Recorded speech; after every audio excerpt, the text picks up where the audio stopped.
जय श्री राधे कृष्णा। हमारे YouTube channel में आप सभी का फिर से स्वागत है। दोस्तों, पुत्र प्राप्ति के लिए कल हमने हरिवंश पुराण का 7वें दिन की कथा का श्रवण कराया था।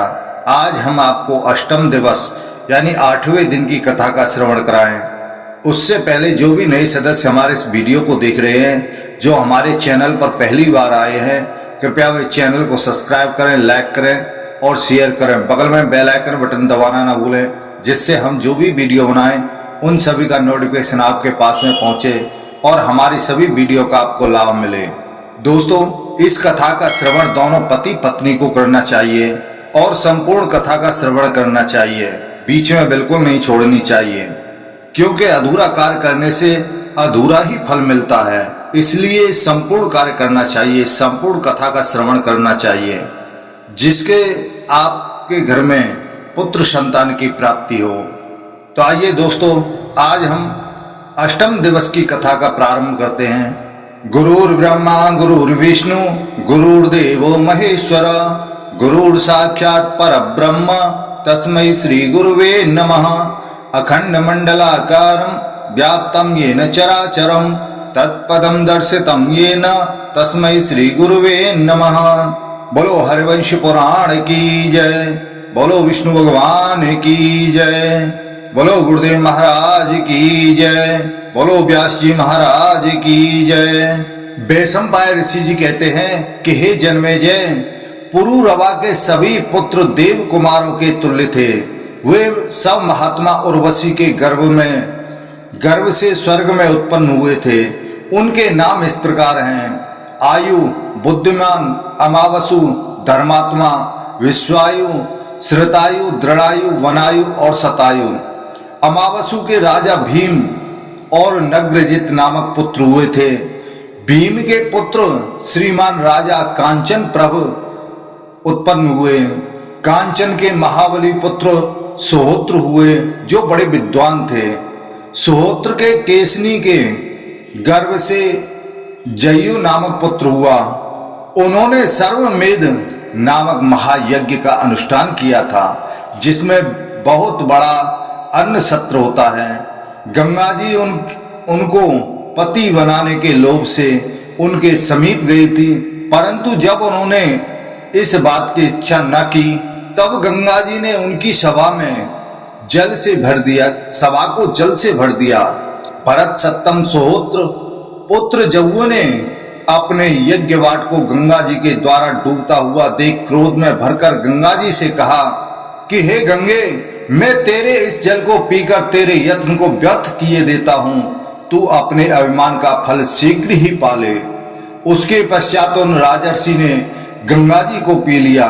यह देखकर महर्षियों ने महाभागा गंगा जी को उनकी पुत्री मानकर उनका नाम जानवी रखा। जव्वू ने युवनाशु की पुत्री कावेरी से विवाह किया था, जिसे युवनाशु के शाप से गंगा ने अपने ही आधे भाग द्वारा प्रकट किया था। इस प्रकार सरिताओं में श्रेष्ठ साध्वी कावेरी जव्वू की भार्या हुई। जव्वू ने कावेरी के गर्भ से सुनह नामक धार्मिक पुत्र को उत्पन्न किया। सुनह के पुत्र अजक हुए। अजक के पुत्र राजा बलकासु हुए। उनको मृगया का व्यसन था। उनके पुत्र कुश हुए। कुश के देवताओं के समान कांतिवान कुशिक, कुशनाभ, कुशाम और मूर्तिमान नामक 4 पुत्र उत्पन्न हुए। राजा कुशिक वनवासी पल्लवों के साथ पलकर बड़े हुए थे। उन्होंने इंद्र के समान प्रभाव वाले पुत्र को पाने की इच्छा से तप करना आरंभ कर दिया। तब इंद्र उनके भय से स्वयं ही उनके यहाँ पुत्र बनकर उत्पन्न हो गए। राजा कुशिक को जब तप करते 1000 वर्ष पूरे हो गए, तब इंद्र का ध्यान कुशिक की ओर गया। 1000 नेत्रों वाले पुरंदर इंद्र ने राजा को अति उग्र तप करके पुत्र उत्पन्न करने में समर्थ देख उनके वीर में अपने अंश को स्थापित कर दिया। इस प्रकार देवेंद्र सर्वोत्तम कुशिक के पुत्र बने। इस प्रकार इंद्र स्वयं कुशिक के पुत्र कौशिक गाधी बनकर उत्पन्न हुए। राजा कुशिक की पत्नी पुरुकुत्स की पुत्री थी। उनके गर्भ से ही गाधी उत्पन्न हुए थे। गाधी की महाभाग्यवती शुभ कन्या का नाम सत्यवती था। राजा गाधी ने सत्यवती का विवाह भृगुपुत्र ऋचिक के साथ कर दिया। सत्यवती के स्वामी भृगुवंशी ऋचिक ने अपनी पत्नी के ऊपर प्रसन्न होकर उसके और गाधी के लिए पुत्र देने वाला चरु बनाया। उसके पश्चात सत्यवती के स्वामी भृगुवंशी ऋचिक ने सत्यवती को बुलाकर कहा, तू इस चरु का उपयोग करना और इस दूसरे चरु का उपयोग करने के लिए अपनी माता से कहना। तुम्हारी माता के जो पुत्र होगा वह क्षत्रियों में श्रेष्ठ, दीप्तिमान, संसार में क्षत्रियों से अजय और बड़े बड़े क्षत्रियों को दबाने वाला होगा। यह चरु तुम्हें भी धैर्यधारी, तपोनिधि, शांति स्वरूप द्विज श्रेष्ठ पुत्र देगा। सदा तपस्या में तत्पर रहने वाले भृगुनंदन ऋचिक अपनी पत्नी से इस प्रकार कहकर तप करने के लिए वन में चले गए। उसी समय राजा गाधी अपनी भार्या के साथ तीर्थ यात्रा के प्रसंग से अपनी पुत्री को देखने के लिए ऋचिक ऋषि के आश्रम पर आए। तब सत्यवती ने ऋषि के दिए हुए दोनों चरुओं को ग्रहण करके उन्हें यत्न पूर्वक अपनी माता के सामने लाकर रख दिया। तब देववश माता ने चरु बदलकर पुत्री को अपना चरु दे दिया और उसने अज्ञानवश पुत्री के चरु को स्वयं खा लिया। उसके पश्चात सत्यवती ने क्षत्रियों का संहार करने वाले गर्भ को धारण कर लिया, जो अपने शरीर की कांति के कारण घोर क्रूर दिखने लगा। उसको देखकर ऋषि ने ध्यान के द्वारा सारी बातों को जान लिया। फिर द्विज श्रेष्ठ ऋषि अपनी श्रेष्ठ अंगों वाले भार्या से कहने लगे कि हे भद्रे, माता ने तुझे ठग लिया है। चरु में उलटफेर होने से तेरा पुत्र अत्यंत दारुण क्रूर कार्य करने वाला होगा और तेरा भाई तपस्या का धनी एवं ब्रह्म स्वरूप होगा। मैंने तप के द्वारा उस चरु में सारा वेद भर दिया था। पति के इस प्रकार कहने पर महाभाग्यवती सत्यवती स्वामी को प्रसन्न करके बोली, मेरा पुत्र ऐसा ब्राह्मण धम न हो। तब मुनि ने उससे कहा कि हे भद्रे, पिता अथवा माता के कारण ही पुत्र क्रूर कर्म करने वाला हो जाता है। मैंने तो उग्र कर्म करने वाले पुत्र की कामना नहीं की थी, परंतु तेरी ही असावधानी से चरु का उलटफेर हो गया है, अतएव ऐसा ही पुत्र होगा।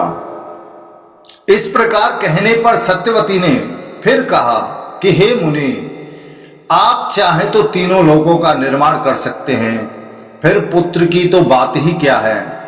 आप तो मुझे समपरायण सरल पुत्र ही प्रदान करें।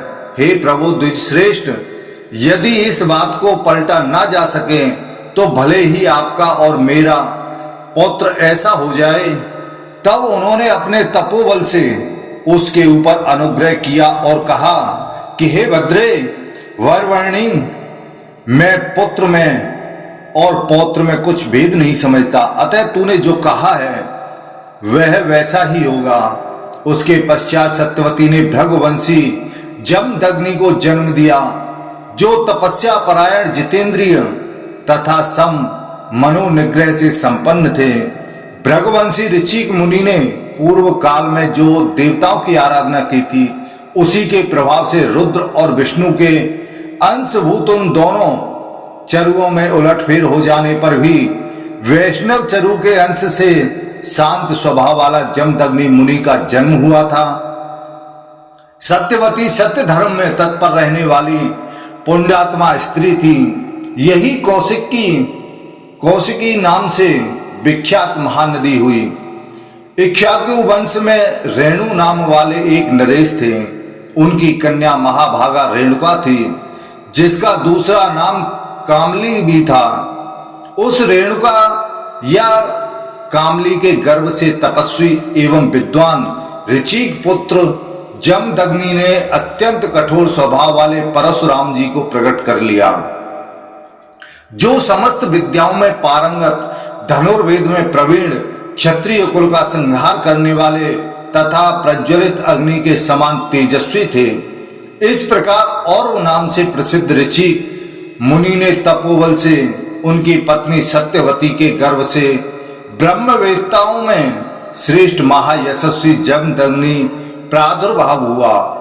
ऋचिक के मझले पुत्र सुनसेप और छोटे पुत्र सुनपुच्छ थे। इधर कुशिक नंदन महाराज गाधी ने विश्वामित्र को पुत्र रूप में प्रकट किया, जो तपस्वी विद्वान और शांत थे। वे ब्रह्मर्षि की समता पाकर सप्त ऋषियों में प्रतिष्ठित हुए। धर्मात्मा विश्वामित्र का दूसरा नाम विश्वरथ था। वे कुशिक वंशी राजा गाधी के यहाँ भृगुवंशी ऋचिक मुनि की कृपा से उत्पन्न हुए थे और अपने वंश का विस्तार करने वाले थे। विश्वामित्र के देवरात आदि बहुत से पुत्र कहे गए हैं, जो तीनों लोकों में विख्यात थे। उनके नाम मुझसे सुनो। उनके क्या क्या नाम थे?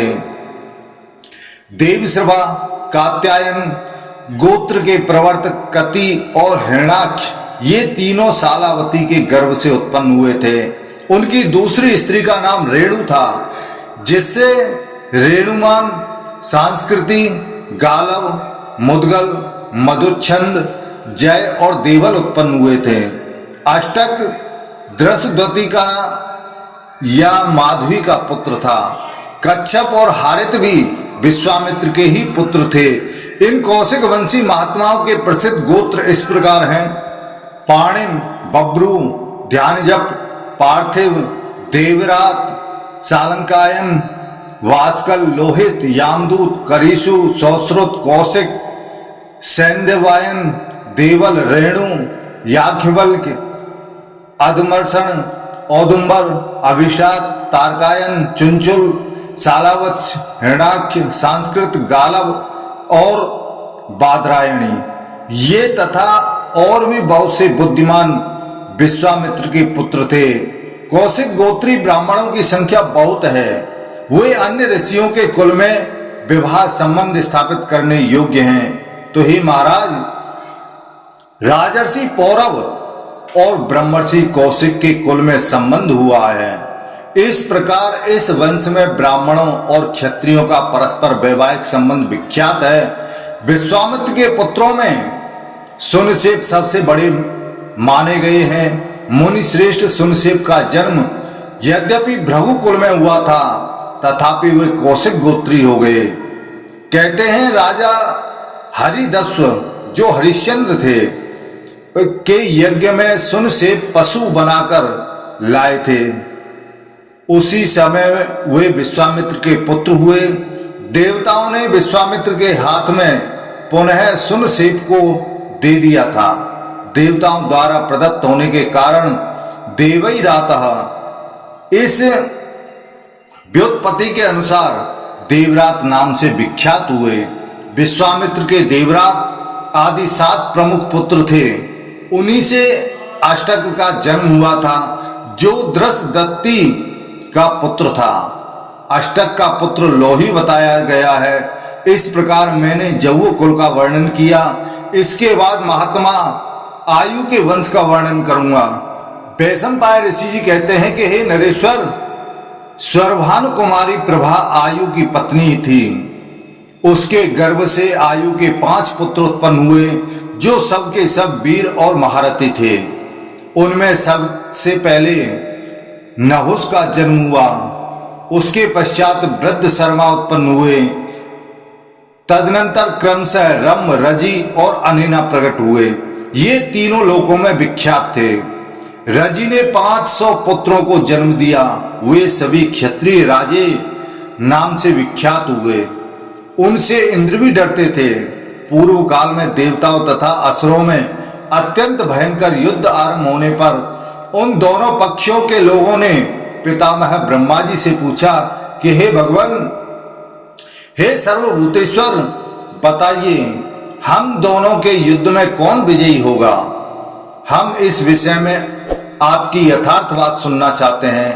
तब ब्रह्मा जी कहते हैं कि शक्तिशाली राजा रजी हाथ में हथियार लेकर जिनके लिए संग्राम भूमि में खड़े हों, युद्ध करेंगे वे तीनों लोगों पर विजय प्राप्त कर लेंगे, इसमें कोई संशय नहीं है। जिस पक्ष में रजी है उधर ही धृति है, जहां धृति है वहीं लक्ष्मी है, और जहां धृति और लक्ष्मी है वहीं धर्म एवं विजय है।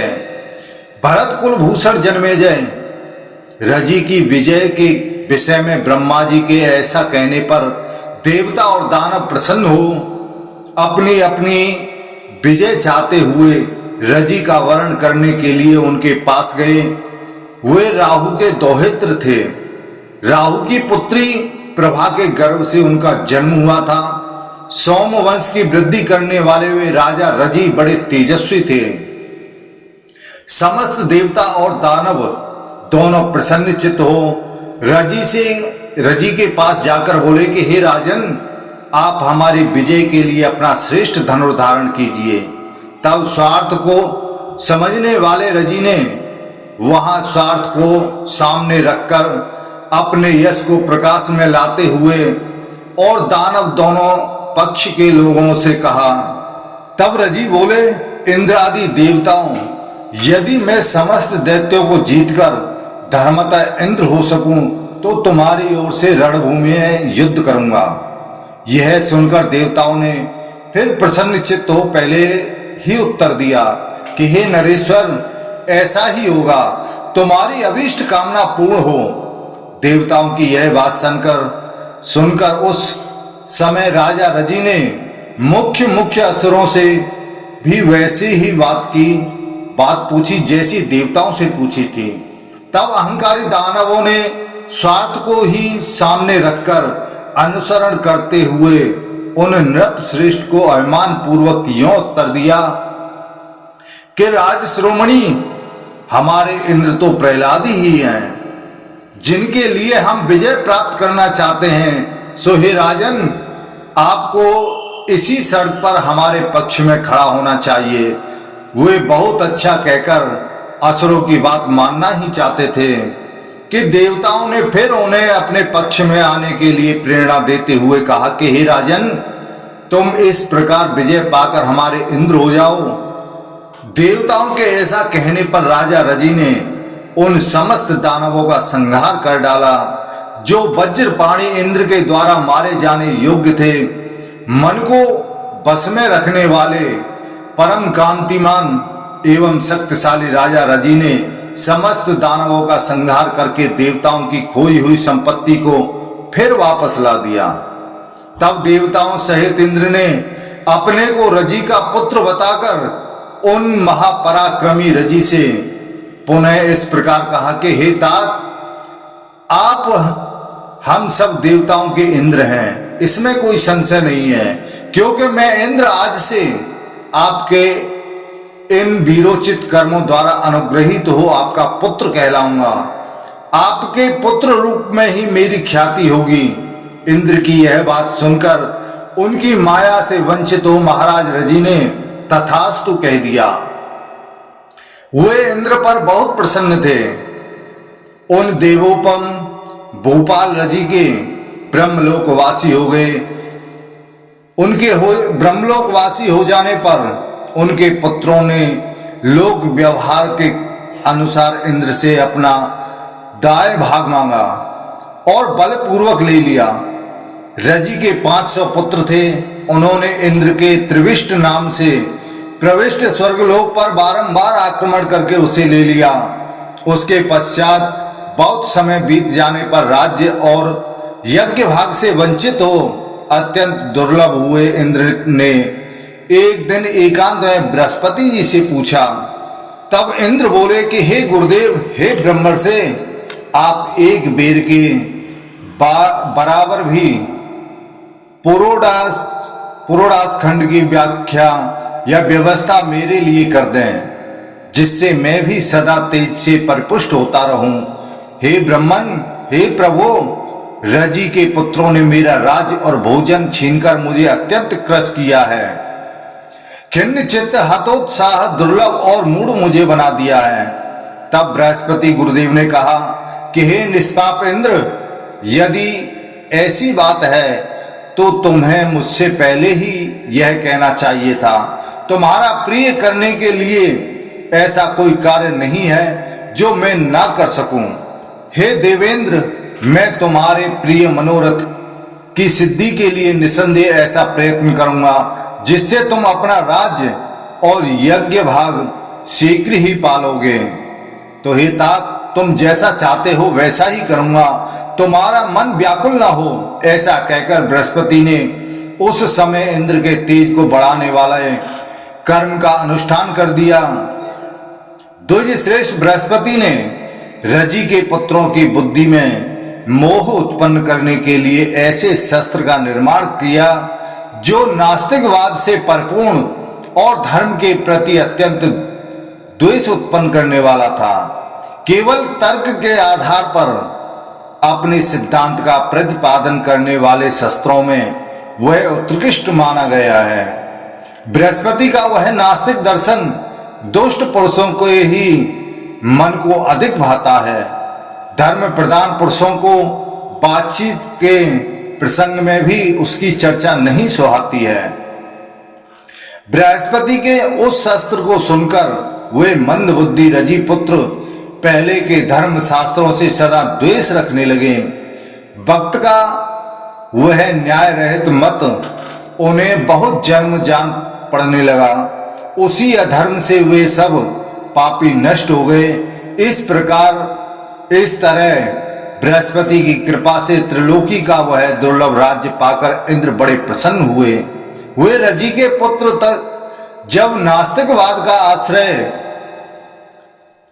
लेकर विवेक शून्य रागोन्मत धर्म के विपरीत चलने वाले ब्रह्मद्रोही शक्तिहीन और पराक्रम शून्य हो गए, तब काम क्रोध में तत्पर रहने वाले उन समस्त रजी पुत्रों को मारकर इंद्र ने देवताओं का ऐश्वर्य और उत्तम स्थान प्राप्त कर लिया।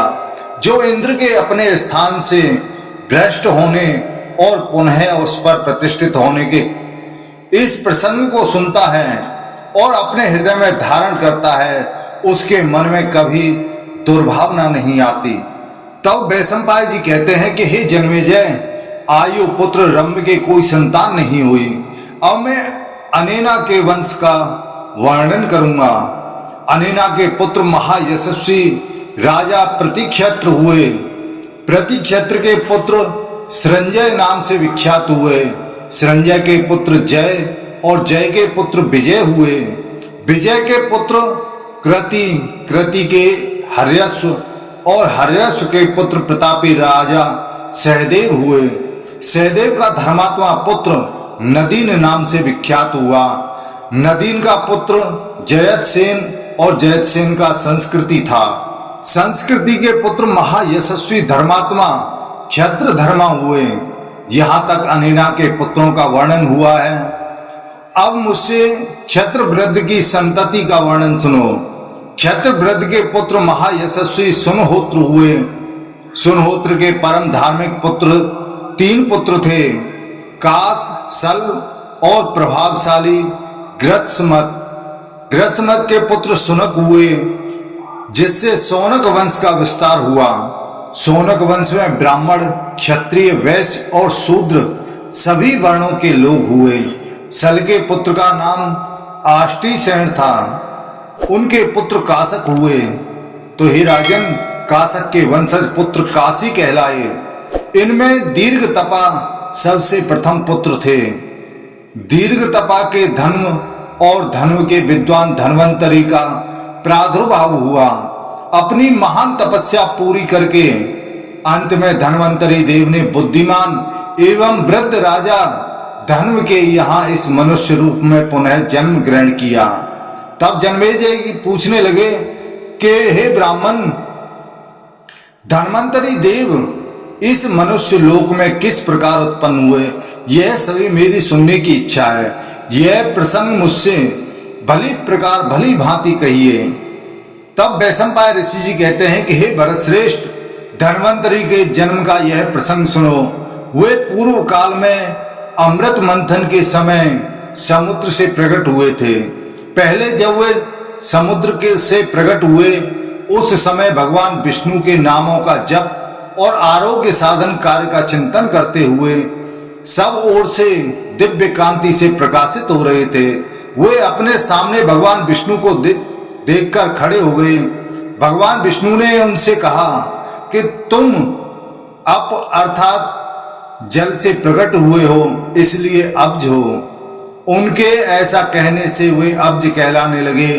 उस समय अब्ज ने भगवान विष्णु से कहा कि हे प्रभु, मैं आपका पुत्र हूं। हे सुरेश्वर, मेरे लिए यज्ञ भाग की व्यवस्था कीजिए और लोक में मेरे लिए कोई स्थान दीजिए। उनके ऐसा कहने पर भगवान विष्णु ने उनकी ओर देखकर यह यथार्थ बात कही कि पूर्व काल में यज्ञ संबंधी देवताओं ने यज्ञ का विभाग कर लिया है। महर्षि ने हवनीय पदार्थों का देवताओं के लिए ही विनियोग किया है। इस बात को तुम अच्छी तरह समझ लो। बेटा, तुम्हें छोटे मोटे उपहोम कभी नहीं अर्पित किए जा सकते, क्योंकि वे तुम्हारे योग्य नहीं हैं। तुम देवताओं से पीछे उत्पन्न हुए हो, अतः तुम्हारे लिए वेद विरुद्ध यज्ञ भाग की कल्पना नहीं की जा सकती और वैदिक यज्ञ भाग पाने के तुम अधिकारी नहीं हो। दूसरे जन्म में तुम संसार में विख्यात होगे। वहां गर्भावस्था में ही तुम्हें अणिमा आदि सिद्धि प्राप्त हो जाएगी। हे प्रभु, तुम उसी शरीर से देवत्व प्राप्त कर लोगे और ब्राह्मण लोग चरु मंत्र व्रत एवं जपनीय मंत्रों द्वारा तुम्हारा यजन करेंगे। फिर तुम उस जन्म में आयुर्वेद के 8 भागों में विभक्त करके उसे 8 अंगों से युक्त बना दोगे। यह बात अवश्य होने वाली है। कमल योनि ब्रह्मा जी ने इसे पहले से ही देख लिया है। दूसरा द्वापर आने पर तुम संसार में प्रकट हो जाओगे। धन्वंतरि को यह वर देकर भगवान विष्णु अंतर्ध्यान हो गए। जब दूसरा द्वापर आया तब सुनहुत्र के पुत्र काशीराज धर्म पुत्र की कामना से दीर्घकालीन तपस्या करने लगे। उन्होंने मन ही मन सोचा कि मैं उस देवता की शरण लूं जो मुझे पुत्र प्रदान करेगा। ऐसा विचार कर राजा ने पुत्र के लिए अब्ज देव भगवान धन्वंतरि की आराधना की। उस आराधना से संतुष्ट होकर भगवान अब्ज राजा धर्म से बोले, उत्तम व्रत का पालन करने वाले नरेश, तुम जो वर प्राप्त करना चाहते हो उसे बताओ, मैं तुम्हें वह वर दूंगा। तब राजा बोले कि हे भगवान, यदि आप मुझसे संतुष्ट हैं तो मेरे पुत्र हो जाए और इसी रूप में आपकी ख्याति हो। तब तथास्तु कहकर भगवान धन्वंतरि वहीं अंतर्ध्यान हो गए। तो हे महाराज, उसके पश्चात धन्वंतरि देव धनु के घर में अवतीर्ण हुए। काशीराज धन्वंतरि समस्त रोगों का नाश करने में समर्थ थे। उन्होंने मुनिवर भरद्वाज से आयुर्वेद और चिकित्सा कर्म का ज्ञान प्राप्त करके उसे 8 भागों में विभक्त किया और उन सब की विस्तृत विवेचना की। फिर बहुत से शिष्यों को उस अष्टांग युक्त आयुर्वेद की शिक्षा दी। धन्वंतरि के पुत्र केतुमान नाम से विख्यात हुए। केतुमान के वीर पुत्र का नाम भीमरथ था। भीमरथ के पुत्र धर्मात्मा राजा देवोदास हुए, जो वाराणसीपुरी के स्वामी थे। तो हे नरेश्वर, राजा देवोदास के राज्य काल में ही साप बस वाराणसीपुरी जन शून्य हो गई थी, जिसे पीछे भगवान रुद्र का अनुचरण खेमक नामक राक्षस ने बसाया था।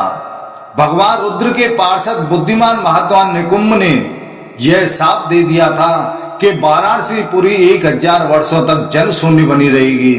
इसमें कोई संशय नहीं है। उस पुरी के साप ग्रस्त हो जाने पर राजा देवोदास ने अपने राज्य की सीमा पर गोमती नदी के किनारे एक रमणीय नगरी बसाई। पहले वाराणसीपुरी यदुवंशी महिष्मान के पुत्र भद्रश्रेणी के अधिकार में थी। भद्रश्रेणी के 100 पुत्र थे, जो श्रेष्ठ धनुर्धर माने जाते थे। नरश्रेष्ठ देवोदास ने उन सबको मारकर वहां अपना राज्य स्थापित किया। उन महाबली नरेश ने भद्रश्रेणी के उस राज्य का बलपूर्वक अपहरण कर लिया। तब जनमेजय जी पूछने लगे कि हे मुनि, वाराणसी तो सिद्धि क्षेत्र मोक्ष धाम है और प्रभावशाली निकुम्ब बड़े धर्मात्मा हैं, फिर उन्होंने उस पुरी को शाप किस लिए दिया? तब वैशंपायन ऋषि जी कहते हैं कि हे राजन, महातेजस्वी नरेश्वर राजर्षि देवोदास वाराणसी नगरी को पाकर वहां के राजा हो गए। वे उस समृद्धशालिनी नगरी में सदा ही निवास करने लगे। इन्हीं दिनों भगवान शंकर विवाह करके देवी पार्वती का प्रिय करने की इच्छा से अपने ससुर के पास ही निवास करते थे। उस समय महादेव जी की आज्ञा से उनके सुयोग्य पार्षद जो तपस्या के धनी थे, उनके पहले दिए हुए उपदेश के अनुसार पार्वती देवी को संतुष्ट करते रहते थे। इससे महादेव जी और महादेवी पार्वती तो प्रसन्न रहती थी, परंतु उनकी माता मेना को संतोष नहीं होता था। वे महादेवी पार्वती और भगवान शंकर की बारंबार निंदा करती थी। उन्होंने एक दिन कहा, हे उमे, तेरे पति महादेव और उनके पार्षद सभी अनाचारी हैं, साथ ही वे भोलेनाथ सदा के दरिद्र हैं। शील तो उनमें नाम मात्र को भी नहीं है। वरदायिनी उमा माता के ऐसा कहने पर स्त्री स्वभाववश कुपित हो उठी और किंचित मुस्कुराकर महादेव जी के पास आई। उस समय उनका मुख मलिन हो रहा था। पास में बैठकर देवी ने महादेव जी से कहा कि हे देव, अब मैं यहाँ नैहर में यानी मायके में नहीं रहूंगी, आप मुझे अपने घर ले चलें। कुरुनंदन, पार्वती के कथानुसार कार्य करने के लिए महादेव जी ने संपूर्ण लोकों पर दृष्टिपात किया, संपूर्ण लोकों को देखा। उन महातेजस्वी महेश्वर ने पृथ्वी पर अपने रहने के लिए सिद्धि क्षेत्र वाराणसीपुरी को पसंद किया, परंतु उस नगरी में राजा देवोदास निवास करते हैं।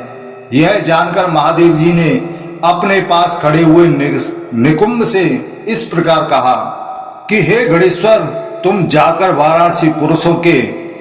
वाराणसीपुरी के मनुष्यों से उसे सूनी कर दो, परंतु इसके लिए कोमल उपाय से ही काम लेना, क्रोध मत करना, क्योंकि वे राजा देवोदास बड़े बलवान हैं। तब निकुम्ब ने वाराणसीपुरी में जाकर कंडुक नाई को स्वप्न में दर्शन दिए और कहा कि हे अनग, तू नगरी की सीमा पर मेरी प्रतिमा बनाकर मेरे लिए निवास स्थान की व्यवस्था कर। ऐसा करने से मैं तेरा कल्याण कर दूंगा।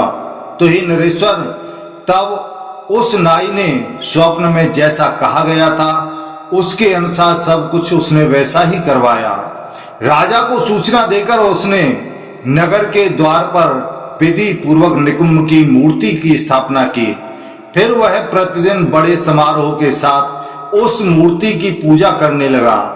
गंध, पुष्प, माला, धूप, प्रोक्षणीय जल और अन्न पान आदि अर्पण करके वह नाई निकुम्ब की पूजा करता था। यह वहां अत्यंत अद्भुत सी बात हुई। इस प्रकार वहां नित्य ही निकुम्ब नामक गणेश जी की पूजा होती थी। वे नागरिकों को सहस्रों वर प्रदान करते थे। पुत्र, सुवर्ण, आयु और संपूर्ण मनोवांछित वस्तुएं सभी को देते थे। राजा देवोदास की श्रेष्ठ महारानी सुयसा नाम से विख्यात थी। राजा की आज्ञा लेकर वे साध्वी महारानी पुत्र की कामना से वहां पर आई। वहां जाकर बड़े विस्तार के साथ पूजा करके देवी सुयसा ने निकुम्ब से पुत्र के लिए याचना की। उन्होंने बारंबार आकर पूजन किया और अनेक बार पुत्र के लिए उनसे प्रार्थना की, परंतु निकुम्ब कारणवश उन्हें पुत्र नहीं देते। उन्होंने सोचा, यदि राजा किसी तरह हम पर कुपित हो जाए तो हमारा काम बन जाए। उसके पश्चात दीर्घ काल के पश्चात राजा के मन में क्रोध हुआ। वे सोचने लगे, मेरे नगर के द्वार पर बैठा हुआ यह महान भूत प्रसन्न होकर नागरिकों को सैकड़ों प्रकार के वर देता है, परंतु मुझे क्यों नहीं देता? सदा मेरी ही नगरी में मेरे ही लोग इसकी रोजाना पूजा करते हैं। मैंने भी देवी को पुत्र प्रदान करने के लिए बार बार निवेदन किया है, परंतु यह कृतघ्न न जाने किस कारण मुझे पुत्र नहीं दे रहा। अब यह विशेषता मुझे सत्कार पाने के योग्य नहीं रहा, इसलिए इस दुरात्मा के स्थान का मैं नाश कर दूंगा।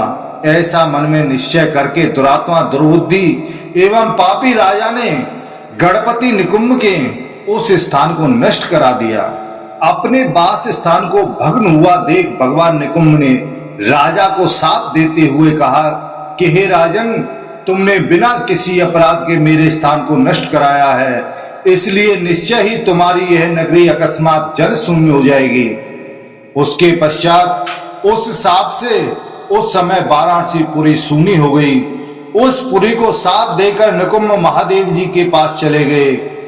वाराणसी में रहने वाले सब लोग अकस्मात संपूर्ण दिशा में चले गए। तब महादेव जी ने उस पुरी में अपना निवास स्थान बनाया। फिर वे भगवान शिव गिरिराज नंदिनी उमा का मनोरंजन करते हुए वहां आनंद पूर्वक रहने लगे।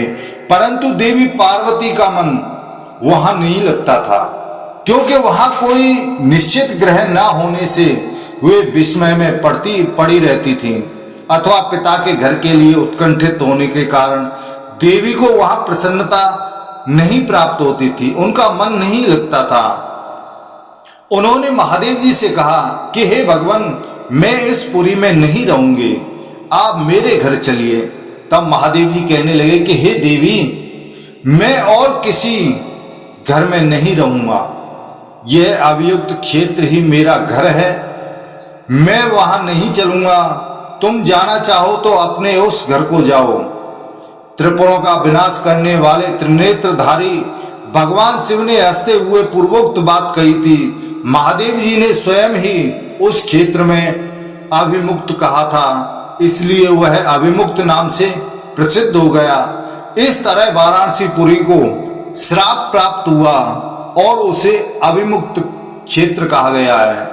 सर्वदेव वंदित धर्मात्मा देव महेश्वर सत्य युग आदि 3 युगों में देवी पार्वती के साथ उस अवमुक्त क्षेत्र में प्रत्यक्ष निवास करते हैं। कलयुग आने पर महात्मा महादेव जी का यह नगर अदृश्य हो जाता है। उसके अदृश्य हो जाने पर वाराणसी पुरी फिर से बसती है। इस प्रकार वाराणसी नगरी श्रापग्रस्त होकर उजड़ी और पुनः बसी थी। भद्रश्रेणी का एक पुत्र दुर्दम नाम से विख्यात था। देवोदास ने उसे बालक समझकर दयावश उसे जीवित छोड़ दिया था। उस राजा ने है का पुत्र होना स्वीकार किया और उन्हीं की सहायता से उसने देवोदास द्वारा बलपूर्वक अपहृत हुई अपनी पैतृक संपत्ति को फिर वापस लौटाया। भद्रश्रेणी का महामनस्वी पुत्र दुर्दम एक वीर क्षत्रिय था। उसने वैर का बदला लेने के लिए ही वैसा ही किया था। देवोदास के द्वारा उनकी पत्नी दृष्टद्वंती के गर्भ से वीर प्रदर्तन का नाम का जन्म हुआ। उस राजकुमार ने बालक होने पर भी दुर्दम से पुनः राज्य छीन लिया। प्रतर्दन के 2 पुत्र थे, वत्स और भार्ग। वत्स के पुत्र अलर्क और अलर्क के सन्नति हुए। काशीराज अलर्क बड़े ब्राह्मण भक्त और सत्य प्रतिज्ञ थे। राजर्षि अलर्क के विषय में प्राचीन पुरुषों ने निम्नांकित श्लोक का गान किया है। काशी वंशावतंस अलर्क 66,000 यानी अलर्क 66,000 वर्षों तक युवावस्था तथा सुंदर रूप वैभव से संपन्न रहे। उन्होंने लोपामुद्रा की कृपा से उत्तम आयु प्राप्त की थी। रूप और युवावस्था से सुशोभित होने वाले अलर्क का राज्य बहुत विशाल था, बहुत बड़ा था। महाभाव अलर्क ने निकुंभ के शाप का अंत होने पर खेमक नामक राक्षस को मारकर पुनः रमणीय वाराणसी पुरी बसाई थी। सन्नति के पुत्र धर्मात्मा सुनीत हुए और सुनीत का महायशस्वी पुत्र खेम्य नाम से प्रसिद्ध हुआ। खेम के पुत्र केतुमान, केतुमान के पुत्र सुकेतु और सुकेतु के भी पुत्र धर्म केतु हुए। धर्मकेतु के पुत्र महारथी सत्यकेतु हुए और सत्यकेतु के पुत्र प्रजापालक विभु हुए। विभु के पुत्र का नाम आनर्त था। आनर्त का पुत्र सुकुमार हुआ। सुकुमार के पुत्र परम धर्मात्मा दृष्टकेतु हुए और दृष्टकेतु के पुत्र राजा वेणुहोत्र थे। वेणुहोत्र का पुत्र राजा भर्ग के नाम से विख्यात हुआ। प्रतर्दन ने के जो वत्स और भार्ग नाम के दो पुत्र बतलाए गए हैं, उनमें से वत्स के वत्सभूमि तथा भार्ग के भृगभूमि नामक पुत्र हुए। ये अंगिरा गोत्री गालव के वंशज हैं जो भार्गव वंश में उत्पन्न हुए। इनमें ब्राह्मण, क्षत्रिय और वैश्य तीनों वर्णों के लोग हैं। वत्स भूमि और भृग भूमि के सहस्रों पुत्र कहे गए हैं। इस प्रकार ये राजा काशी के कुल में उत्पन्न हुए क्षत्रिय बताए गए हैं। अब तुम मुझसे नहुस के संतानों का वर्णन सुनना चाहते हो, वह सुनो। तब वैशंपायन ऋषि जी कहते हैं कि हे राजन, नहुस के उनकी पत्नी पितृ कन्या बिरजा के गर्भ से 6 महाबली पुत्र उत्पन्न हुए जो इंद्र के समान तेजस्वी थे। उनके नाम इस प्रकार हैं: यति, ययाति, संयाति, आयाति, 5वां भव और 6ठा सुयाति। इनमें से ययाति ही राजा हुए। इन 6 भाइयों में से सबसे बड़े थे यति और उनके बाद ययाति उत्पन्न हुए थे। परम धर्मात्मा यति ने कुकुत्स की कन्या गौ को पत्नी रूप में प्राप्त किया था और मोक्ष धर्म का आश्रय ले ब्रह्म स्वरूप मुनि हो गए। शेष 5 भाइयों में ययाति ने इस पृथ्वी को जीतकर शुक्राचार्य की पुत्री देवयानी तथा असुरराज बृहस्पति की कन्या शर्मिष्ठा को भी पत्नी के रूप में प्राप्त किया। देवयानी ने यदु और तुर्वसु को जन्म दिया तथा बृहस्पति की पुत्री शर्मिष्ठा ने द्रोयु, अनु और पुरु ये 3 पुत्र उत्पन्न किए। ययाति पर प्रसन्न होकर इंद्र ने उन्हें एक अत्यंत प्रकाशमान रथ प्रदान किया जिसमें मन के समान वेगशाली, दिव्य, उत्तम और श्वेत वर्ण के अश्व जुते हुए थे, घोड़े लगे हुए थे। वह दिव्य रथ सोने का बना हुआ था। उसकी गति कहीं भी अवरुद्ध नहीं होती थी।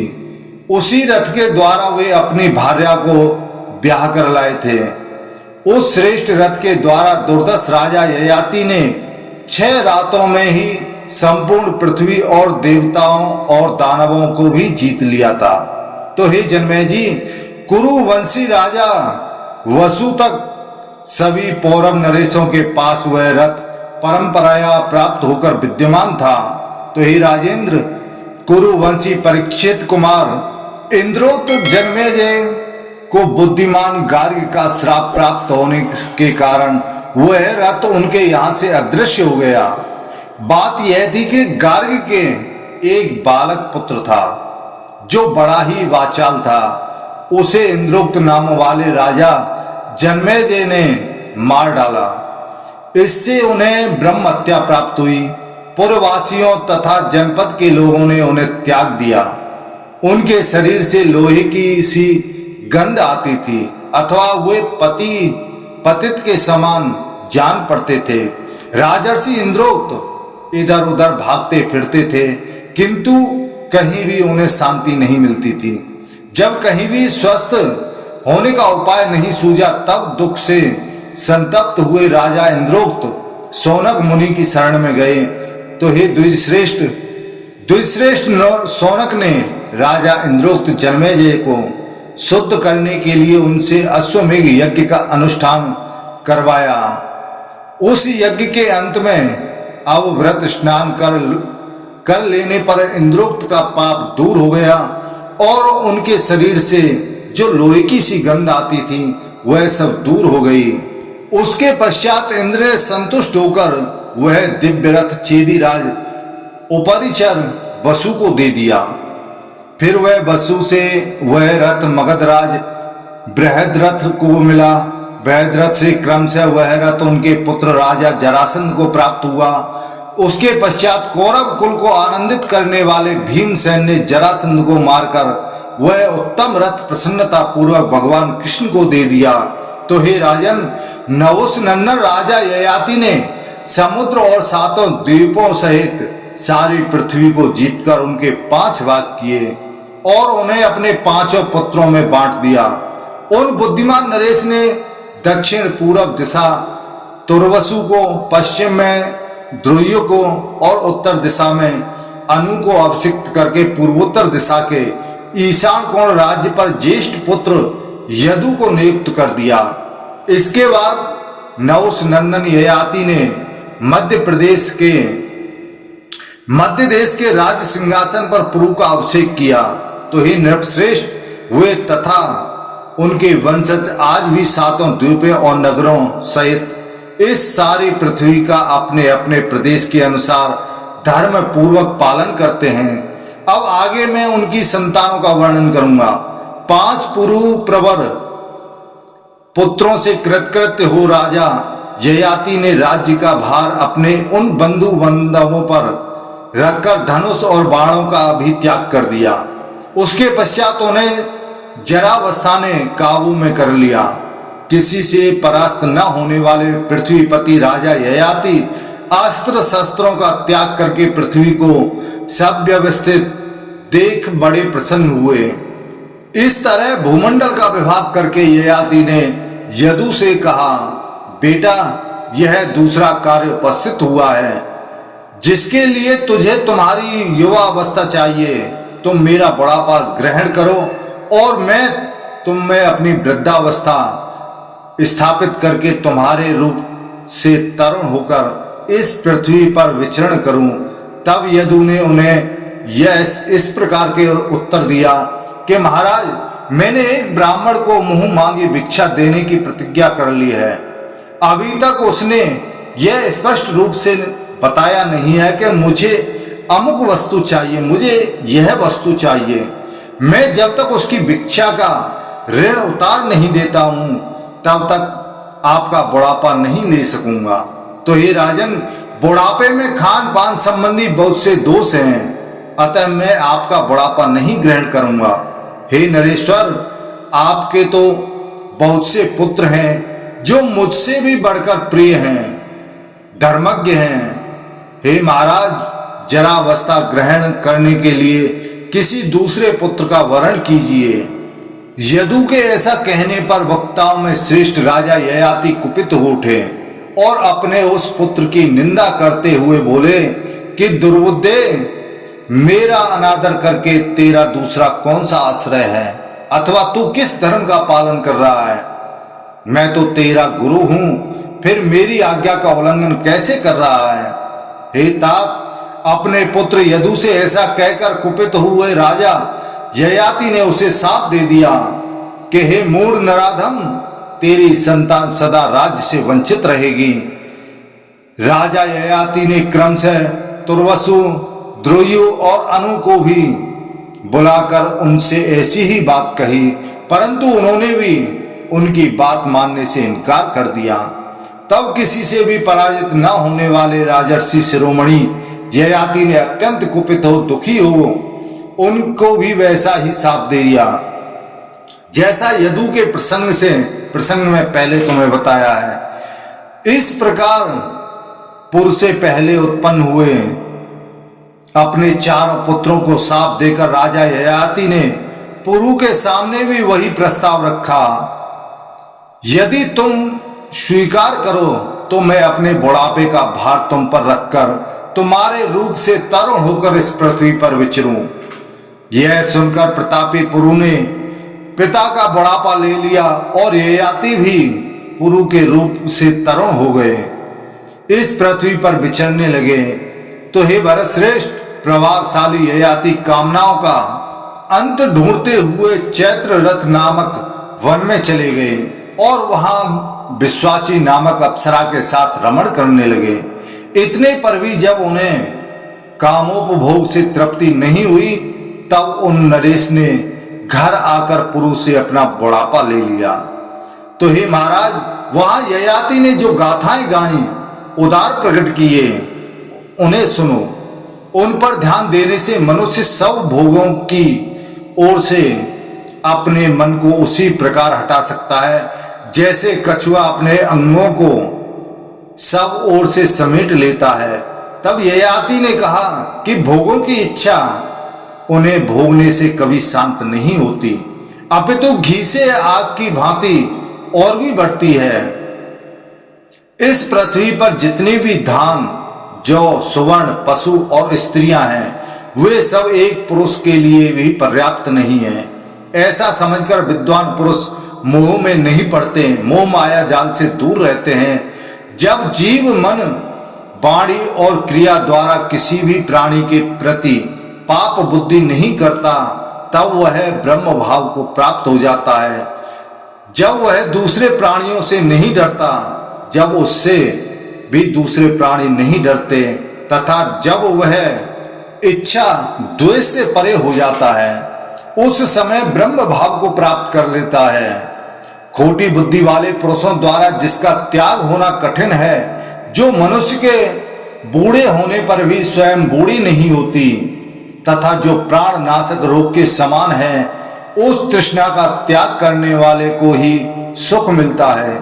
बूढ़े होने वाले मनुष्य के बाल पक जाते हैं, उसके दांत भी टूटने लगते हैं, परंतु धन और जीवन की आशा उस समय के जीर्ण होने पर भी जीर्ण शिथिल नहीं होती।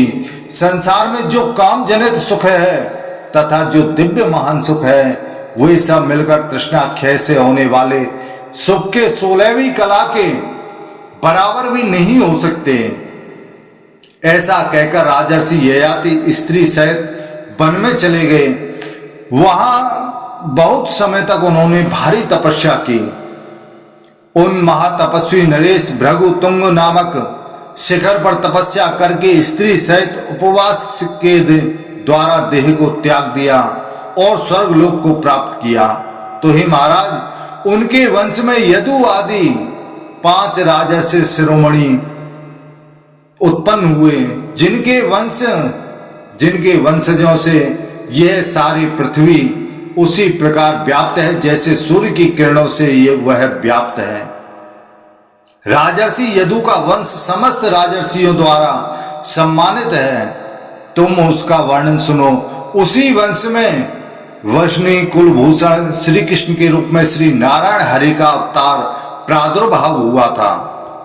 हे नरेश्वर, जो मनुष्य ययाति के इस पुण्यमय चरित्र को पढ़ता है और सुनता है, वह धन संपन्न, संतानवान, दीर्घायु तथा यशस्वी होता है।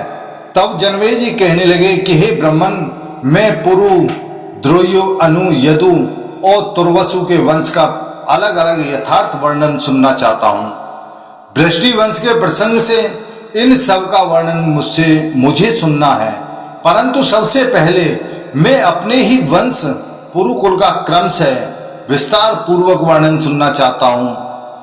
आप पहले उसी का वर्णन करें। तब वैशंपायन ऋषि जी कहते हैं कि हे महाराज, उत्तम पराक्रम से संपन्न पुरु वंश का जिसमें तुम्हारा जन्म हुआ है, मैं क्रमानुसार विस्तार पूर्वक वर्णन करता हूं। हे पृथ्वीनाथ, तुम इसे सुनो। मैं बड़े हर्ष के साथ तुमसे परम उत्तम पुरु वंश का वर्णन करूंगा। फिर द्विय, अनु, यदु तथा तुर्वसु के वंश का कीर्तन किया जाएगा।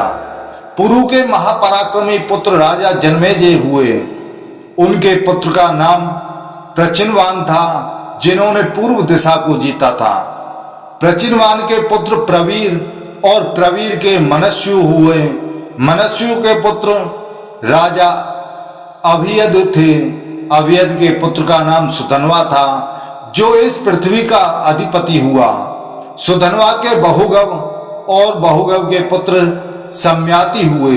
सम्याति के रहस्याति और रहस्याति के पुत्र रौद्राश्व हुए। रौद्राश्व के धृताची अप्सरा के गर्भ से 10 पुत्र उत्पन्न हुए। उनके नाम इस प्रकार हैं। ऋचे अपने सभी भाइयों में ज्येष्ठ थे। उनके बाद कृगणेयु, कक्षेयु, स्थंडिलेयु, सनतेयु, दशार्णेयु, जलेयु, महायशस्वी स्थलेयु, धनेयु और वनेयु थे। इनके सिवा रौद्राश्व के 10 कन्याएं भी थी, जो पुत्री का धर्म के अनुसार ब्याही जाने वाली थी। तो हे राजेंद्र, उन कन्याओं के नाम इस प्रकार हैं: रुद्रा, शूद्रा, भद्रा, मलदा, मलहा, खलदा, नदा, नलदा, सुरसा, गोचपला और स्त्री रंधकूटा। वे कुल मिलाकर 10 थीं। अत्रि कुल में उत्पन्न महर्षि प्रभाकर उन सब के पति हुए। उन्होंने रुद्रा के गर्भ से यशस्वी सोम को पुत्र रूप में उत्पन्न किया। राहु से आहत होकर जब सूर्य आकाश में पृथ्वी पर गिरने लगे और समस्त संसार में अंधकार छा गया, उस समय प्रभाकर ने ही अपनी प्रभा फैलाई। महर्षि ने गिरते हुए सूर्य को तुम्हारा कल्याण हो यह कहकर आशीर्वाद दिया। उस आशीर्वाद से सूर्यदेव पृथ्वी पर नहीं गिरे। महातपस्वी प्रभाकर ने सब गोत्रों में अत्रि गोत्र की ही श्रेष्ठता स्थापित की। अत्रि के यज्ञों में उन्हीं के प्रभाव से देवताओं ने धन प्रस्तुत किया था। महात्मा प्रभाकर रौद्राष्ट्र की पुत्रिका धर्म के अनुसार प्राप्त हुई कन्याओं के गर्भ से एक नाम वाले 10 पुत्रों को जन्म दिया, जो सदा उग्र तपस्या में तत्पर रहते थे। तो हे राजन, वे सब के सब वेदों के पारंगत विद्वान और गोत्र प्रवर्तक ऋषि हुए। स्वस्त्रात्रेय नाम से उनकी विख्याति हुई, परंतु वे अत्रि गोत्री पिता के धन से वंचित रहे, क्योंकि पुत्री का धर्म के अनुसार वे अपने नाना के पुत्र थे। कक्षेयु के सभानर, चाक्षसु और परमन्यु ये 3 पुत्र उत्पन्न हुए। तीनों ही महारथी थे। सभानर का पुत्र विद्वान राजा कालानल हुआ। कालानल का धर्मज्ञ पुत्र संजय नाम से विख्यात हुआ। संजय के पुत्र वीर राजा पुरंजय हुए। तो ही महाराज पुरंजय का पुत्र जन्मेजय हुआ। राजर्षि जन्मेजय के पुत्र महासाल हुए, जो देवताओं में भी विख्यात थे और इस पृथ्वी पर भी उनका यश फैला हुआ था। महासाल के धार्मिक पुत्र का नाम महामना था। वे एक वीर पुत्र के रूप में उत्पन्न हुए थे। महायशस्वी महामन का देवता भी सम्मान करते हैं। तो हे भरतनंदन, महामना ने 2 पुत्रों को जन्म दिया, धर्मज्ञ उसीनर और महाबली तितिक्ष। उसीनर की 5 पत्नियां थीं, जो राजर्षि के कुल में उत्पन्न हुई थी। उनके नाम इस प्रकार हैं: नृगा, क्रमी, नवा, दरवा और 5वीं दृष्टवती। उनके गर्भ से उसीनर के 5 पुत्र हुए, जो अपने वंश की मर्यादा को ऊंचे उठाने वाले थे। वे अपने वृद्ध पिता के महान तप से उत्पन्न हुए थे। नृगा के पुत्र नृग थे। क्रमी के गर्भ से क्रम का जन्म हुआ था। नवा के पुत्र नव और दरवा के सुब्रत हुए। तो हे तात, दृष्टदंती के गर्भ से उसी नर कुमार राजा सिविल का जन्म हुआ। सिविल को शिवी देश का राज्य मिला और नृग को योधे प्रदेश का, नव को नवराष्ट्र और क्रमी को क्रमिलापुरी का राज्य मिला। सुवर्त को अधिकार में अम्बष्ट देश आया। जब शिवी के पुत्रों का वर्णन सुनो। शिवी के 4 वीर पुत्र हुए, वृषदर्भ, सुवीर, मद्रक तथा केकय। ये चारों राजकुमार तीनों लोकों में विख्यात थे। इनके समृद्धशाली जनपद भी इन्हीं के नाम से प्रसिद्ध होकर के वृषदर्भ, सुवीर, मद्रक और केकय कहलाए। अब तितिक्षी की संतान का वर्णन सुनो। तितिक्षी के पुत्र महाबाहु राजा उसद्रथ हुए, जो पूर्व दिशा के अधिपति थे। इनके पुत्र का नाम फैन था। फैन से सुतपा का जन्म हुआ। सुतपा के बलि हुए। दानवराज बलि के मनुष्य योनि में जन्म लेकर राजा बलि के नाम से विख्यात हुए। वे सोने का तरकस रखते थे। पूर्व काल में राजा बलि महान योगी थे। उन्होंने इस भूतल पर वंश की वृद्धि करने वाले 5 पुत्र उत्पन्न किए। उनमें सबसे पहले अंग की उत्पत्ति हुई। उसके पश्चात क्रम से वंग, सुय, पुंड्र और कलिंग उत्पन्न हुए। ये सब लोग बाले क्षत्रिय कहलाते हैं। बलि के कुल में बाले ब्राह्मण भी हुए जो इस भूतल पर उनके वंश की वृद्धि करने वाले थे। तो हे भरतनंदन, ब्रह्मा जी ने बलि पूर्वक प्रसन्न होकर उन्हें निम्नांकित वर दिए थे। तुम महायोगी होगे, तुम्हारी आयु 1 कल्प की होगी, तुम युद्ध में अजय होगे, धर्म में तुम्हारी प्रधानता होगी, तुम तीनों लोगों की देखभाल करोगे और तुम तीनों लोगों की सभी बातें प्रत्यक्ष की भांति देखोगे। तुम्हारी संतति श्रेष्ठ समझी जाएगी, बल में तुम्हारी समानता करने वाला कोई न होगा, तुम धर्म तत्व के ज्ञाता होगे तथा भूतल पर चारों वर्णों को नियंत्रण में रखकर उन्हें मर्यादा के भीतर स्थापित करोगे। भगवान ब्रह्मा जी के ऐसा कहने पर राजा बलि को बड़ी शांति मिली। उनके भी सभी पुत्र क्षेत्रज्ञ थे। मुनिवर दीर्घ तपा द्वारा रानी सुदेशना के गर्भ से प्रकट हुए थे। उनका बल महान था। राजा बलि ने उन 5 निष्पाप पुत्रों को भी विभिन्न राज्यों का अभिषेक करके अपने को कृतार्थ माना। उनका मन सदा योग में लगा रहता था। वे योग का आश्रय ले समस्त प्राणियों के लिए अजय हो गए थे। काल की प्रतीक्षा करते हुए सर्वत्र विचरते थे। तो हे राजन, दीर्घ काल के पश्चात उन्हें अपना स्थान सुतल लोक उपलब्ध हुआ। उनके 5 पुत्रों के अधिकार में जो जनपद थे उनके नाम इस प्रकार हैं: अंग, वंग, सुय, कलिंग और पुंड्रक। अब तुम मुझसे अंग के संतानों का वर्णन सुनो।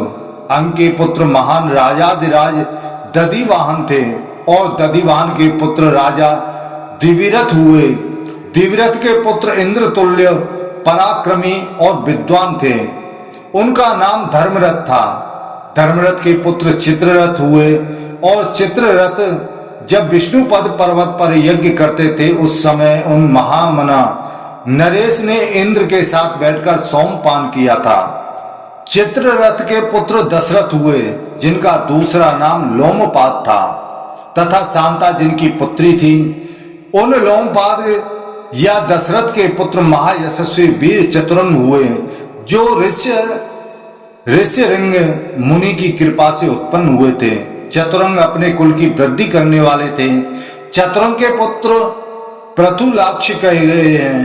पृथुलाक्ष के पुत्र महायशस्वी राजा चंप हुए। चंप की राजधानी चंपा थी जो पहले मालिनी के नाम से प्रसिद्ध थी। चंप के पुत्र हर्यंग हुए जो पूर्णभद्र नामक मुनि की कृपा से उत्पन्न हुए थे। विभांडक पुत्र ऋष्यरंग ने हर्यंग की सवारी के लिए इंद्र के उत्तम वाहन गजराज ऐरावत को मंत्रों द्वारा स्वर्ग से भूतल पर उतारा था। हर्यंग के पुत्र राजा भद्ररथ कहे गए हैं। भद्ररथ के पुत्र राजा बृहत्कर्मा थे। बृहत्कर्मा के पुत्र बृहद्दर्भ थे। उनके बृहन्मना नाम का जन्म हुआ। तो हे राजेंद्र, बृहन्मना ने जयद्रथ नामक पुत्र को जन्म दिया जिससे राजा दृढ़रथ की उत्पत्ति हुई। जन्मेजयी दृढ़रथ के पुत्र विश्वजित हुए। विश्वजित के पुत्र कर्ण और कर्ण के पुत्र विकर्ण हुए। विकर्ण के 100 पुत्र थे जो अंगवश की वृद्धि करने वाले हैं। बृहद्दर्भ का जो बृहन्मना नाम से प्रसिद्ध पुत्र था उसकी 2 पत्नियां थी। ये 2 चेदिराज की सुंदरी कन्याएं थीं। एक का नाम यशोदेवी था और दूसरी का सत्या। उन दोनों के द्वारा उस वंश में भेद हो गया, अर्थात दोनों अलग अलग वंश की परंपरा चली। तो हे राजेंद्र, बृहन्मना के जो जयद्रथ नामक पुत्र था वह यशोदा देवी के गर्भ से उत्पन्न हुआ था तथा उनका दूसरा पुत्र जो विजय नाम से विख्यात था सत्या के पेट से पैदा हुआ। वह शांति आदि गुणों में ब्राह्मणों से और शौर्य आदि गुणों में क्षत्रियों से भी उत्कृष्ट था। विजय का पुत्र धृति और धृति का पुत्र धृतव्रत था। धृतव्रत के पुत्र महायशस्वी सत्यकर्मा हुए।